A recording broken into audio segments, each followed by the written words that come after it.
네, 로마서 10장 묵상을 나누도록 하겠습니다. 로마서 10장 1절.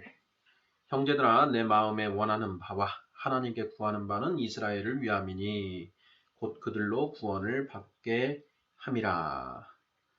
사도 바울에게 큰 근심과 큰 고통이 있다. 로마서 9장 1절에 나와 있는 부분인데요. 로마서 9장에 나와 있는 그 이스라엘 백성들의 구원에 관한 문제, 이 문제가 10장에서도 여전히 이어지고 있습니다. 사도 바울이 자신이 정말 자기 마음에 원하는 바가 무엇인가, 하나님께 구하는 바가 바로 이스라엘 백성들의 구원이다라는 것입니다. 여기에 구원에 우리가 그 표시를 좀 해둘 필요가 있는데요. 성경의 주제, 구원입니다. 구원. 죄로부터 구원받는 것. 하나님은 우리를 무엇으로 구원하십니까? 말씀으로 구원을 하시죠. 그 말씀이 육신이 되어 오신 분이 누구십니까? 예수님이십니다. 하나님은 우리를 죄에서 말씀으로 구원하신, 말씀으로 우리를 죄에서 구원하시고자 하십니다. 그래서 성경의 주제는 구원이다.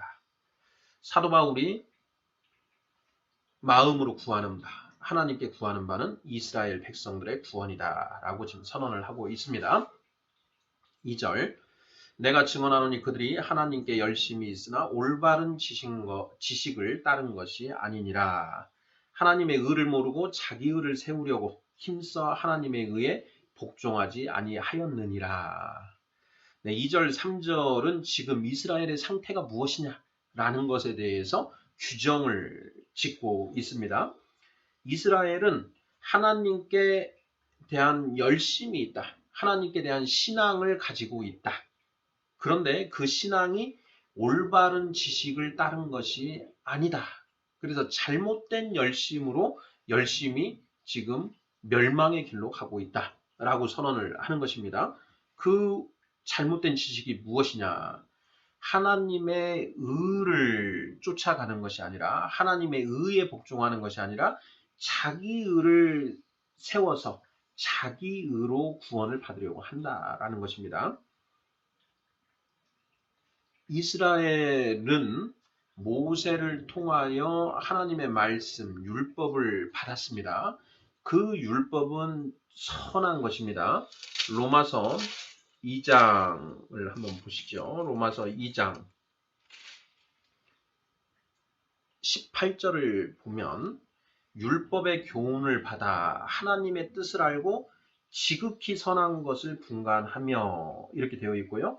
2장 20절에는 율법에 있는 지식과 진리라는 표현이 나옵니다.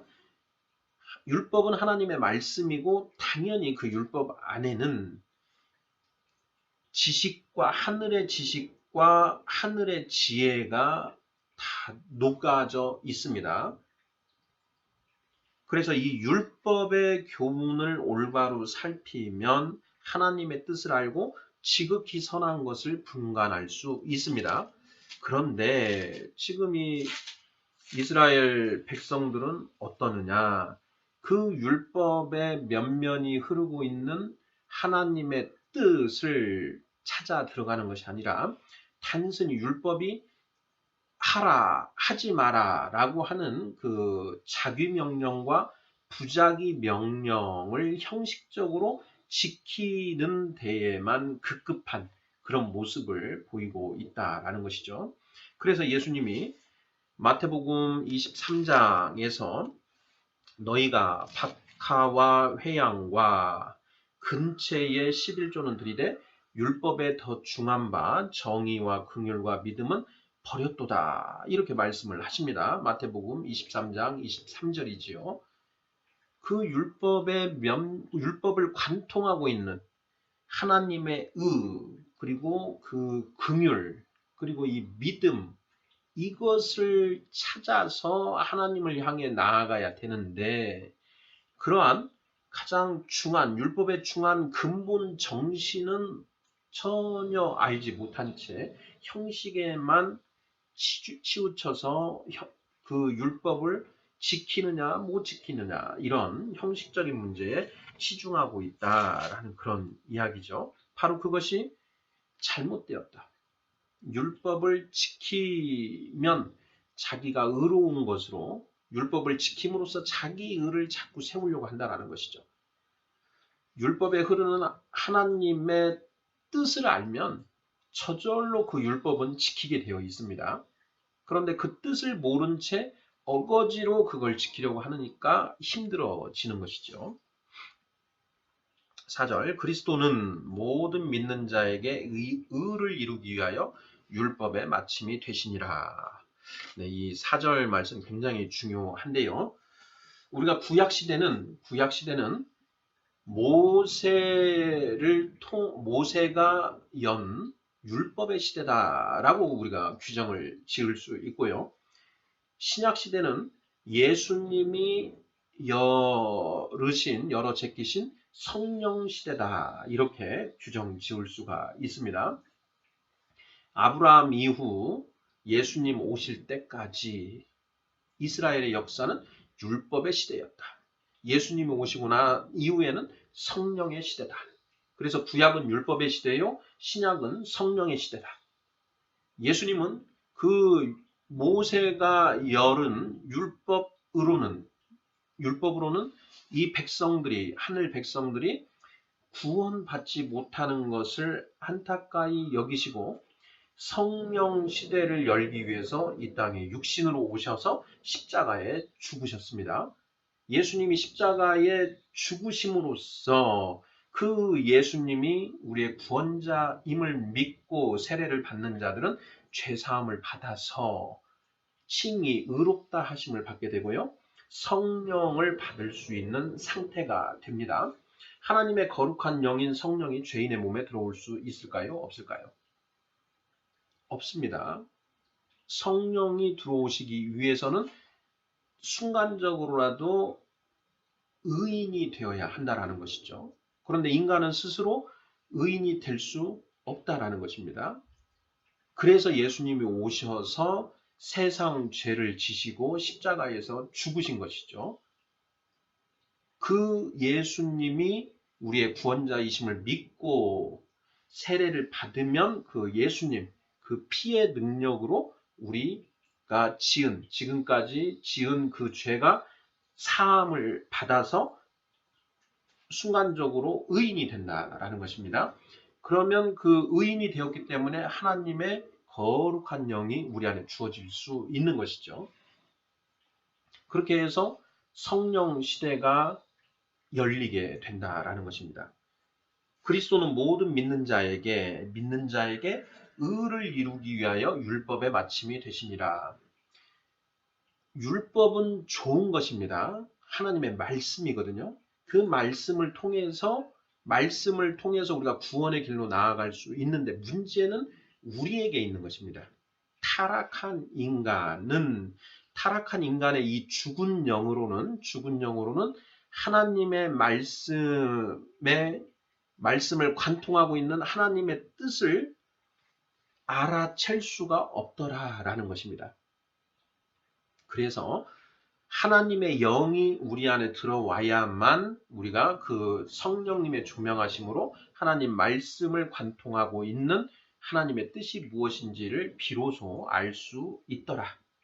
그래서 예수님이 모든 믿는 자에게 의를 이루기 위하여 이 땅에 오셔서 율법 시대를 종식시키시고 성령 시대를 여셨다라는 것입니다. 그러니 예수 그리스도는 율법 시대의 마침표가 되셨다라는 것입니다. 그런 의미에서 그리스도는 모든 믿는 자에게 의를 이루기 위하여 율법의 마침이 되셨다라는 이 명제가 성립하게 된다라는 것입니다. 5절 모세가 기록하되 율법으로 말미암는 의를 행하는 사람은 그 의로 살리라 하였거니와 믿음으로 말미암는 의는 이같이 말하되 내 마음에 누가 하늘에 올라가겠느냐 하지 말라 하니 올라가겠느냐 함은 그리스도를 모셔 내리려는 것이요 혹은 누가 무저갱에 내려가겠느냐 하지 말라 하니 내려가겠느냐 함은 그리스도를 죽은 자 가운데서 모셔 올리려는 것이라. 그러면 무엇을 말하느냐? 말씀이 내게 가까워 내 입에 있으며 내 마음에 있다 하였으니 곧 우리가 전파하는 믿음의 말씀이라. 내가 만일 내 입으로 예수를 주로 시인하며 또 하나님께서 그를 죽은 자 가운데서 살리신 것을 내 마음에 믿으면 구원을 받으리라. 여기에서 끊도록 하겠습니다. 좀 기네요. 네, 여기에서 끊고 지금 6, 7, 8절 이 말씀이 도대체 무슨 뜻인가 하는 그 맥락만 이해하면 쉬워지는데요. 그 맥락이 이해하기가 쉽지가 않습니다. 지금 6, 7, 8절 말씀은 이제 구약 성경 말씀을 인용한 말씀인데요. 신명기 30장의 11절부터 11, 12, 13, 14, 15절 거기에 있는 말씀을 지금 이제 인용을 한 내용입니다. 그래서 신명기 이 30장 11절 이하부터 내용을 살펴보아야 이 말씀이 뜻하는 바가 사도 바울이 인용한 이 내용이 무슨 취지로 인용을 했는지를 우리가 명확하게 알 수가 있습니다. 한번 살펴보도록 하겠습니다. 신명기 30장 11절부터 읽어보도록 하겠습니다.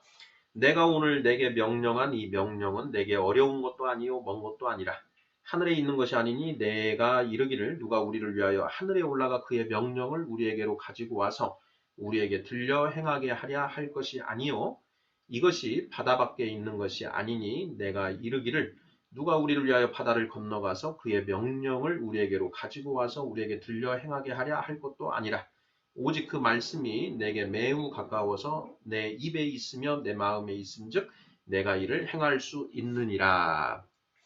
이렇게 되어 있습니다. 요진즉슨 이것입니다. 모세가 이스라엘 출애굽 2세대들에게 다시 한번 하나님의 그 명령을 설교를 하는 대목인데요. 그 설교를 하면서 설교의 요지는 하나님의 말씀, 즉 율법을 너희에게 준다. 너희가 이 율법을 지켜 행하면 너희가 천국을 갈 것이요. 만일 이 율법을 지키지 않으면 지옥 가게 될 것이다. 그런데 이 율법을 지키는 게 결코 어렵지 않다. 하나님의 말씀대로 사는 게 어렵지 않다라는 것입니다. 왜냐? 이 율법이 곧 하나님의 말씀인데 하나님이 우리를 긍휼히 여기셔서 나에게 이 율법을 계시를 해주셨고 내가 이 율법을 너희에게 이렇게 기록해서 주는 것이니 이 율법만 지키면 너희가 천국 갈 수 있다.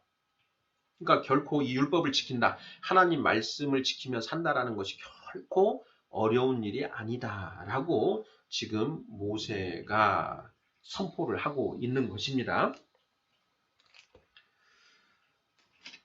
자, 이 내용을 다시 한번 이제 그 로마서에서 살펴보면은요. 믿음으로 말미암는 의는 이같이 말하되 내 마음에 누가 하늘에 올라가겠느냐 하지 말라 하니 올라가겠느냐 함은 그리스도를 모셔 내리려는 것이요. 자, 지금 그리스도는 하나님의 말씀입니다. 성경에서 주 또는 예수 또는 그리스도라는 표현이 나오면 하나님의 말씀으로 바꿔서 읽으면 뜻이 명확해지는 경우가 매우 많습니다. 지금도 마찬가지입니다. 자, 너의 마음에 누가 하늘에 올라가겠느냐 하지 말라 하셨으니 올라가겠느냐 함은 그리스도를 모셔 내리려는 것이요. 하늘에 올라가서 하나님 말씀을 가져와야 되는 거 아닙니까? 이렇게 하는데 그게 아니다. 하나님의 말씀은 이미 너희에게 이렇게 주어져 있다라는 것입니다. 그러니 올라가서 말씀을 받아올 필요가 없다라는 얘기고요. 7절 혹은 누가 무저갱에 내려가겠느냐 하지 말라 하니 내려가겠느냐 함은 그리스도를 죽은 자 가운데서 모셔 올리려는 것이라. 그 말씀이 무저갱에 있다. 그러면 무저갱에 내려가서 누가 말씀을 가져와야 되는데 그럴 필요가 없다라는 것입니다. 이미 말씀이 우리에게 주어져 있다라는 것이죠. 8절 그러면 무엇을 말하느냐? 말씀이 내게 가까워 내 입에 있으면 내 마음에 있다 하였으니 곧 우리가 전파하는 믿음의 말씀이라. 그 하나님의 말씀이 이미 우리에게 있고 또 우리가 전하는 복음이 바로 그 하나님 말씀이다. 그러니 이것만 믿으면 우리가 구원을 받는 것입니다. 라는 이야기를 지금 사도 바울이 다시 한번 강조를 하고 있는 것이죠. 그러면서 9절에서 이렇게 말합니다. 내가 만일 내 입으로 예수를 주로 시인하며 또 하나님께서 그를 죽은 자 가운데서 살리신 것을 내 마음에 믿으면 구원을 받으리라. 우리가 구원받는 조건이 딱 이거라는 겁니다. 우리 입으로 예수를 주님으로 시인하면 My Lord, 나의 주님이라고 시인하고 또 예수님이 부활하셨다라는 것을 마음으로 믿으면 우리가 구원을 받는다라는 것입니다. 예수님이 우리의 구주시라는 것을 인정하고 예수님의 부활이 믿어지면 구원받을 수 있다라는 것입니다. 10절 사람이 마음으로 믿어 의에 이르고 입으로 시인하여 구원에 이르느니라 되어 있습니다. 이 10절 말씀을 이제 놓고 우리가 생각해 봐야 할 부분이 보면 마음으로 믿어 의에 이르고 입으로 시인하여 구원에 이른다라고 하는 이 표현이 좀 뭔가 잘못된 거 아닌가 하는 그런 생각이 듭니다. 먼저 입으로 믿어 의에 이르고 마음으로 시인하여 구원에 이르는 거 아닌가 이렇게 생각해 볼 수가 있는데요. 그렇게 되어 있지 않고 마음으로 믿어서 의에 이르고 그 다음에 입으로 시인하여 구원에 이른다. 마음으로 믿어 칭의가 이루어지고 입으로 시인하여 성화구원까지 나아가게 된다. 이런 맥락이거든요. 거꾸로 된 거 아닌가 이런 이제 의문들이 있습니다. 그리고 이 10장 10절 말씀을 놓고 또 설교를 하시는 그런 목사님들도 많이 계시는데요. 이런 말씀들을 많이 하시죠. 지금 이 로마서가 쓰여질 당시에 예수교, 그때 당시에 이 예수교는 박해를 받고 있는 그런 상황이었다라는 것입니다. 그러니 마음으로 믿을지라도 내가 크리스찬이다라고 입으로 밖으로 자신을 선포하는 것은 목숨을 거는 행위였다라는 것이라는 겁니다. 그래서 마음으로 남에게 보이지 않는 이 마음으로 믿는 것보다 당시에는 입으로 내가 크리스천이다라고 선포하는 것은 목숨을 걸어야 되는 일이기 때문에 이게 더 힘든 일이다. 그래서 이렇게 표현이 된 것이다라고 이제 설교를 하십니다. 그 설교에 거의 동의를 저도 하고요. 그런데 그 상황은 그때나 지금이나 저는 같다라고 생각합니다. 속으로 믿고 하는 것은 내가 속으로 믿는 것 이것은 남들이 모르는 것이니까 그런데 입으로 내가 크리스찬이다 이렇게 얘기하는 것은 사실 굉장히 그 속으로만 믿는 것보다는 더 강한 어떤 믿음을 필요로 합니다. 왜냐하면 내가 크리스천이다 라고 선포를 할 때에는 내가 크리스천답게 살아야 하는 살아가야 하는 그런 어떤 책임이 주어지기 때문입니다.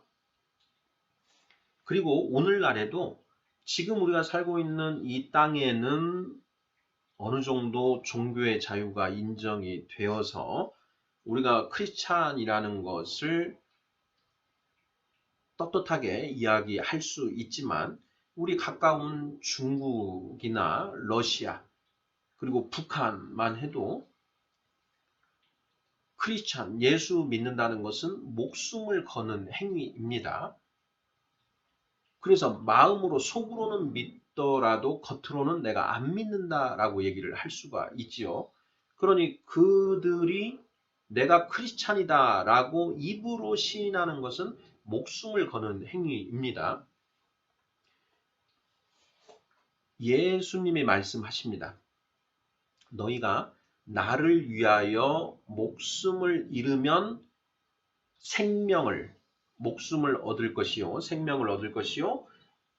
그렇지 않으면 너희가 그 목숨을 잃을 것이다. 이렇게 말씀을 하십니다.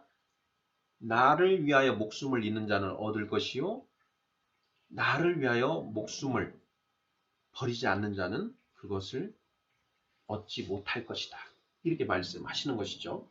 앞에 버리는 것은 육신의 생명입니다. 그리고 뒤에 얻고 못 얻고 하는 부분은 영의 생명인 것이죠.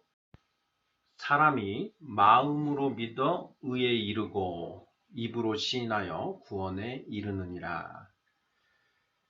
이 장면에서 저는 이제 베드로와 엘리야 선지자가 떠오릅니다. 베드로가 잡혀가는 예수님을 따라 들어가지요. 그러면서 그 집의 여종이 당신 예수의 제자 아니냐라고 물어봤을 때 3번을 부인합니다. 그리고 바알 선지자, 아세라 선지자들과 겨루어서 대승을 거두고 또 3년 반 동안 그 비가 내리지 않던 그 이스라엘 땅에 기도를 통해서 비를 내리게 한 선지자 엘리야가 바로 그 다음 날 여왕 이세벨의 협박에 부엘세바까지 도망을 가지요. 이스라엘에서 부엘세바까지 150여 킬로. 네. 그 거리를 꽁지 빠지게 도망갑니다. 도망간 이유가 뭡니까? 베드로가 예수님을 모른다고 3번이나 부인한 이유가 무엇입니까? 바로 죽을까봐. 죽는 것이 두려워서 그렇게 도망을 갔다라는 것입니다. 입으로 시인하는 것, 이것이 이렇게 힘든 일이다라는 것입니다. 히브리서 2장 14, 15절을 보면 우리가 왜 사탄의 종노릇을 하고 있는지 그 이유를 명확하게 설명하고 있는데요. 2장 15절 또 죽기를 무서워함으로 한평생 매여 종노릇하는 모든 자들을 놓아주려 하심이니. 자, 예수님이 이 땅에 육신으로 오신 이유가 무엇인가를 설명하는 구절입니다. 14절부터 읽어보면 자녀들은 혈과 육에 속하였음에 그도 또한 같은 모양으로 혈과 육을 함께 지니심은 죽음을 통하여 죽음의 세력을 잡은 자 곧 마귀를 멸하시며. 15절 또 죽기를 무서워함으로 한평생 매여 종노릇하는 모든 자들을 놓아주려 하심이니. 이렇게 되어 있습니다. 사탄의 권세는 사망 권세이지요. 사탄이 이 세상의 공중 권세를 잡고 사람들을 흔들고 있습니다. 그 사람들이 사탄의 종노릇하는 이유가 무엇이냐? 바로 죽기를 두려워하여 그렇다는 것입니다.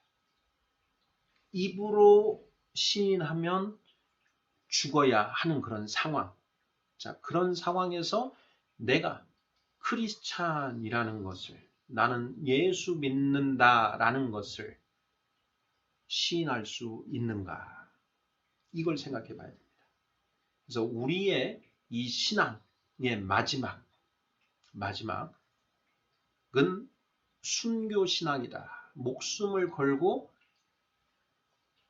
내가 크리스찬임을 선포하는 것. 우리가 일제시대의 신사참배, 그 신사참배,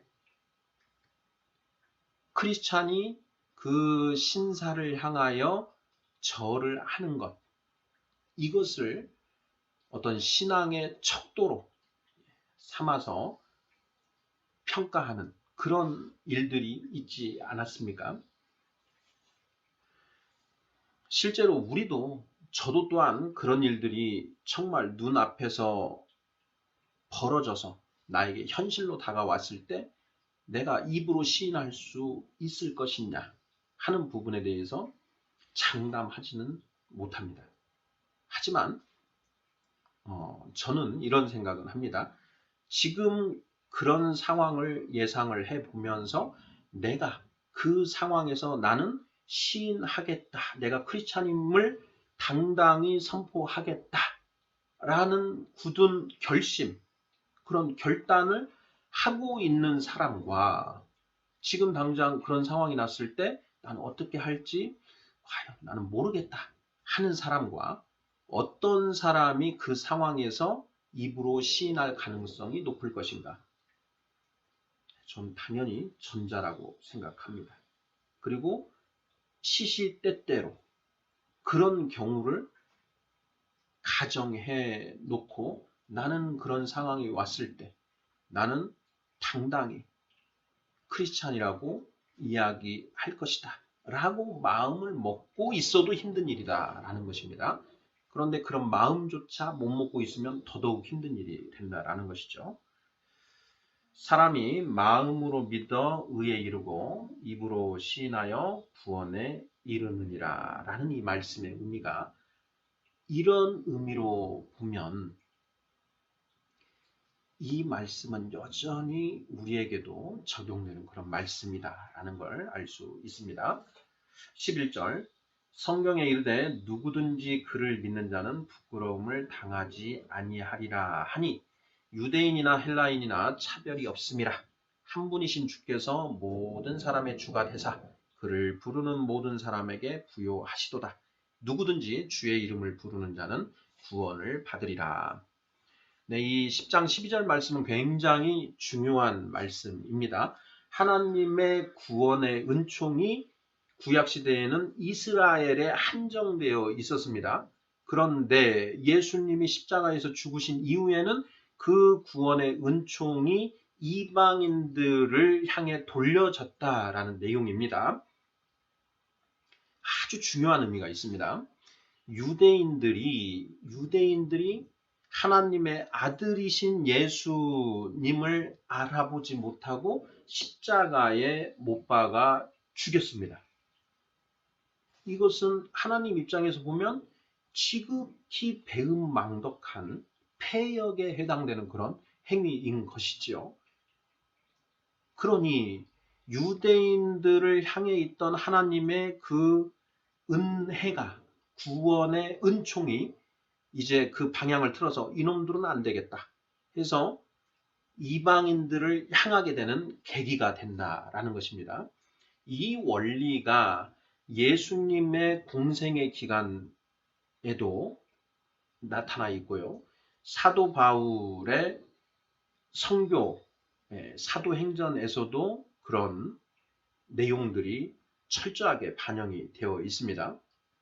예수님이 자신의 딸을 살려달라는 그 이방 여인, 수로베니아 여인인가요? 그 여인의 간청을 듣고 나는 이스라엘의 백성, 잃어버린 백성들을 위하여 보내심을 받았지 너희들을 위해서 보내심을 받은 것이 아니다 라고 하시면서 어떻게 보면 굉장히 그 심한 주인의 아들들이 먹을 빵을 개에게 주지는 않는다라고 이렇게 말씀을 하시죠.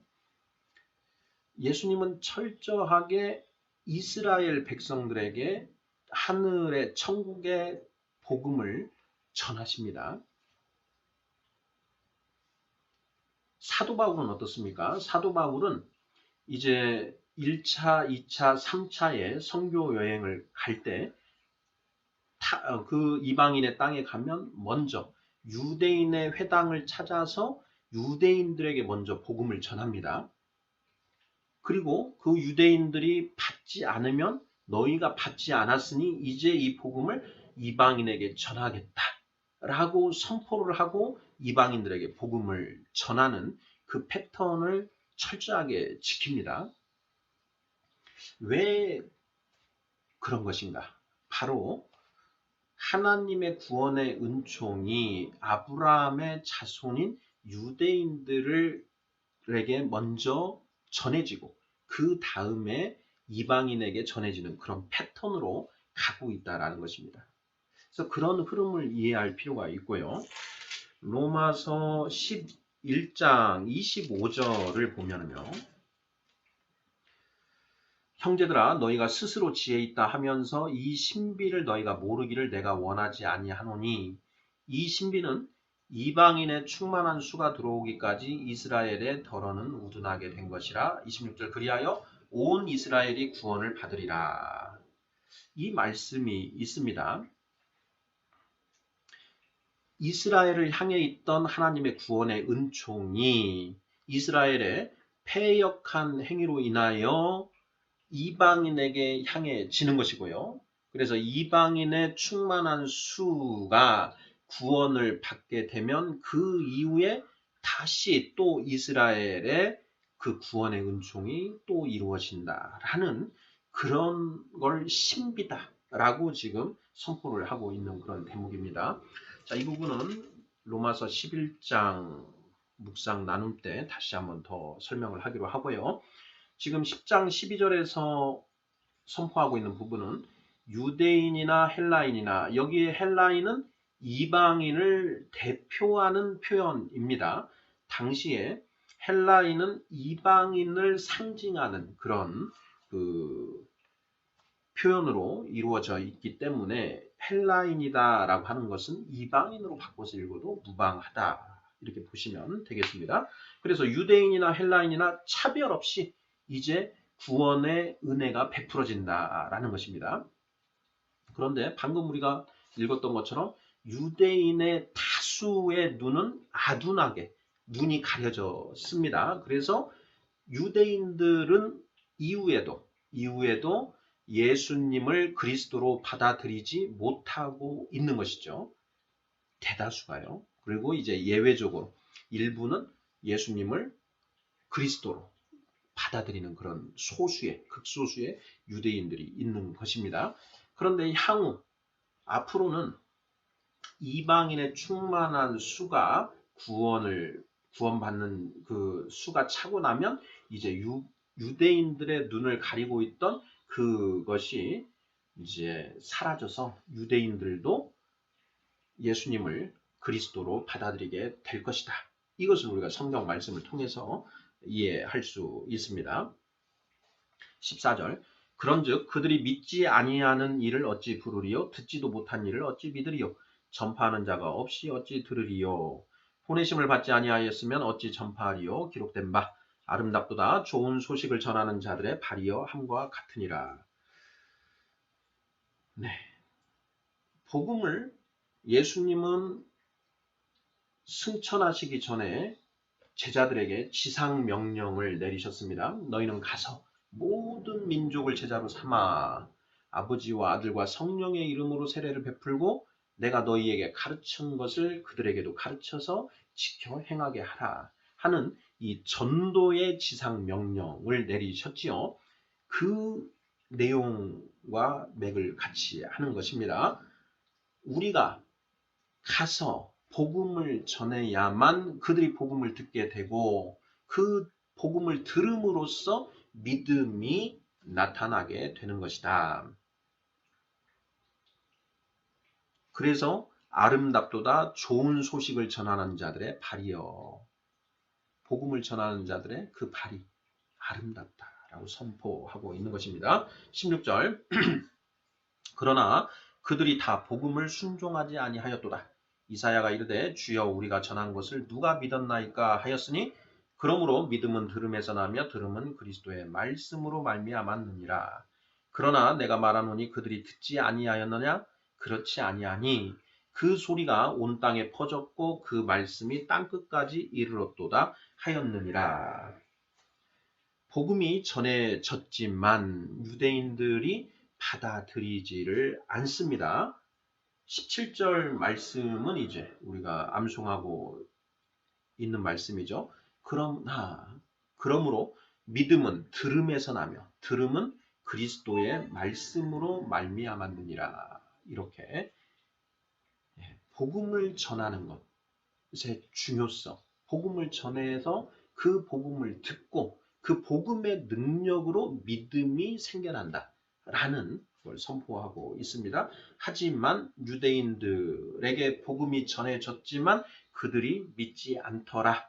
이런 얘기를 지금 하고 있는 것이고요. 그런데 그 믿지 않는 것이 이미 구약의 선지자들에 의해서 예언된 일들이다라는 것을 이제 사도 바울 선생께서 논증하고 있는 대목입니다. 19절. 그러나 내가 말하노니 이스라엘이 알지 못하였느냐? 먼저 모세가 이르되 내가 백성 아닌 자로서 너희를 시기하게 하며 미련한 백성으로서 너희를 노엽게 하리라 하였고 이사야는 매우 담대하여 내가 나를 찾지 아니한 자들에게 찾은 바 되고 내게 묻지 아니한 자들에게 나타났노라 말하였고 이스라엘에 대하여 이르되 순종하지 아니하고 거슬러 말하는 백성에게 내가 종일 내 손을 벌렸노라 하였느니라. 이방인들에게 이 구원의 은혜가 베풀어져서 이방인들이 구원받는 것을 봄으로써 이 유대인들이 마음에 시기를 하게 되고요. 또 노여움을 갖게 돼서 구원받고자 하는 그런 마음이 일어나게 된다. 이런 원리를 설명하고 있다라는 것입니다. 그것을 모세도 예언을 했고 이사야 선지자도 예언을 했다라는 것입니다. 그리고 이스라엘의 이 복음을 받아들이지 않는 그 모습도 이미 구약에 예언이 됐던 일이다. 하나님이 이스라엘 백성들을 구원하시고자 종일 손을 벌리고 받아들이고자 하시지만 그들이 그 은혜를 받아들이지 않더라. 그것이 모두 이미 구약 성경에 예언된 일들이 지금 성취되고 있는 것이다 라는 이야기를 하는 것입니다. 로마서 9장부터 지금 10장까지 계속 사도 바울이 유대인들, 이스라엘의 구원 문제에 관하여 또 왜 이스라엘, 정작 예수님이 그리스도라는 것을 너희 유대인들은 왜 믿지 않는 것이냐 하는 부분에 대한 그 이유를 지금 논증하고 있는 이런 패턴으로 저는 묵상을 하고 있습니다. 아멘.